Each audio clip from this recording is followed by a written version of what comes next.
NFL triple header on Saturday coming your way. You can only see it right here. Check out those game shakes on the sideline for the meat of that Bills at Patriots. Who are you most excited to interview and talk to? I can't wait to see what version of Josh Allen we have after that huge victory in Pittsburgh. Is he going to be fired up in Foxborough, or is he going to be a shrinking violet? Just thinking about all the fantasy points in that first game. Texans, Buccaneers, your fantasy championships. It all starts Saturday at 1 p.m. Eastern, only on NFL Network. Kay and I on a pirate ship in Tampa. That's what I hear. So much rum. Fight my five. There's a little kid in boxing gloves. What's he fighting about? The top 5 teams in the NFL. We've done this all year. We've passed it around like a relay. Guys, going back to the early part of the year, when you guys were doing this section, do you remember some teams that were kind of random that were in it that aren't now? Do you guys have anything? I was huge on the Bears early after they beat the Vikings on a Sunday. I was like, Bears, Trubisky's the guy. Bears. Nate had Cowboys. Yeah. Kay did it recently, so maybe our teams are kind of similar. Yeah. Who are they? Let's take a look.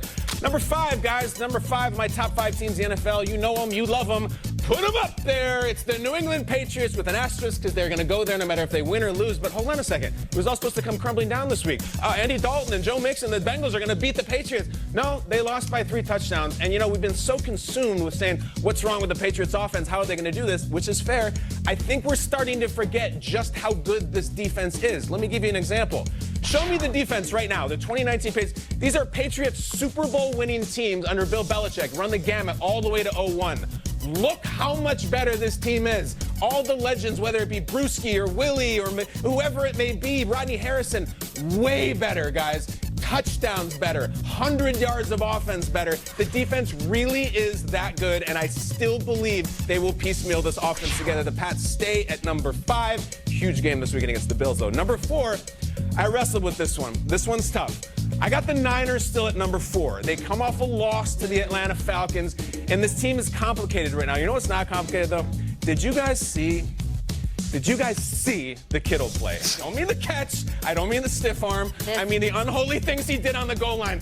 Watch this again. Watch George Kittle right here against 37 Ricardo Allen. Smashes him. It is so gratuitous. And then he's just laughing after the play. Watch his face at the end. Kittle, he is in a full childlike belly laugh because of what he just did.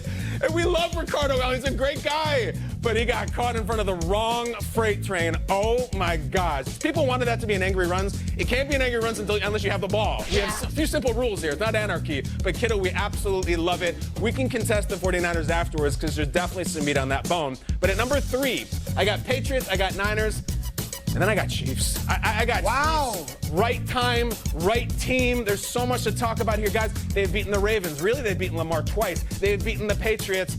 And then out there in the snow, Kay was there detailing it. It was a thick, dense, sticky snow. And what were they just having fun? Look at DeMarcus Robinson, who point blanks one of his teammates and tries to make a getaway, and they blast him. Watch here, bam, and then he tries to run, just like Nate in the backyard with his brothers, but then there's always justice right there.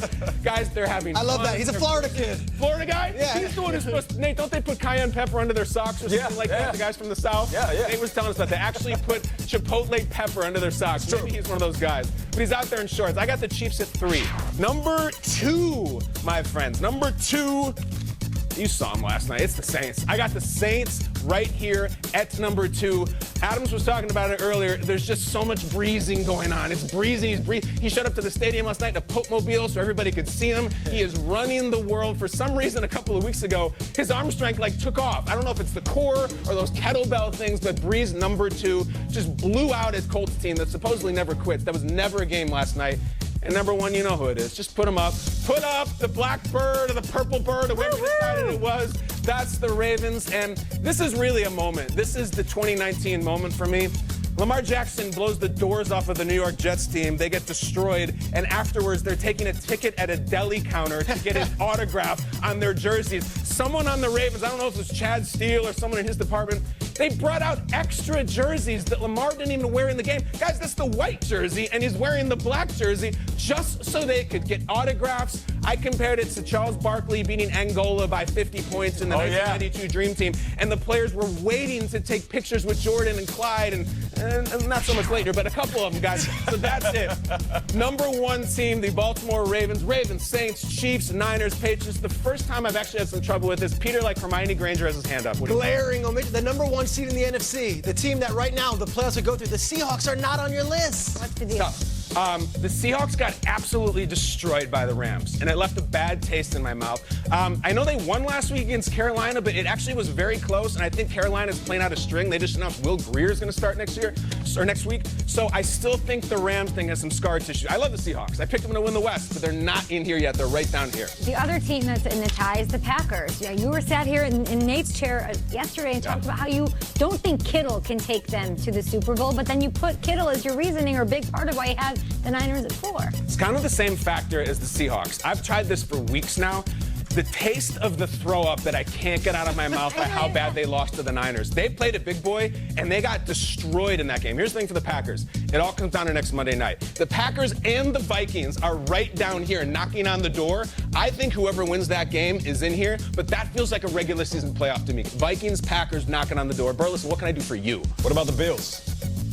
Okay, you want to talk about next week? All right, the Bills just had a great win against Pittsburgh on the road. If the Bills beat Tom Brady in a start-to-finish game for the first time in 8 years, 100% there. Now, don't get me wrong. The Pats stay here. Don't get me wrong. But I will, always, no matter what. The Patriots' empire is bigger than my petty little power rankings, okay? They're bigger than this. They've 20 years, none of this cockamamie stuff. If the Bills beat them next week, though, the Bills can beat anybody in the playoffs. Really, they can. If they beat Pittsburgh on the road and New England, they're in. Bills, I hear you. Quickly, what did you think of the lining up of the Jets? Were you in? I know you've talked about it a bit, but what's your opinion on it?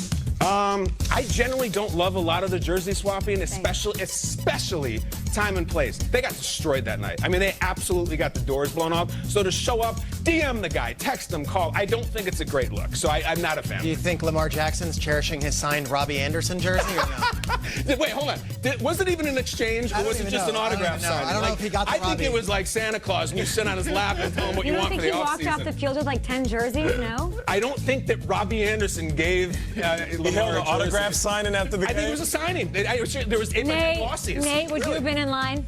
Of course. I don't yeah, right kidding now. me? Yeah. Good morning football. Yes. Anyway, that was a tough one for you. First tough one I've had. I could yes. tell. How about these guys, Atlanta? Yeah. Top 5 team maybe you don't want to play right now. Mucking it up for everybody. All right, we've got a superstar edition of Toe Drag Swag with Burleson coming up. And who are the greatest wide receivers in history? We have the all-time team members. Oh, Marvin.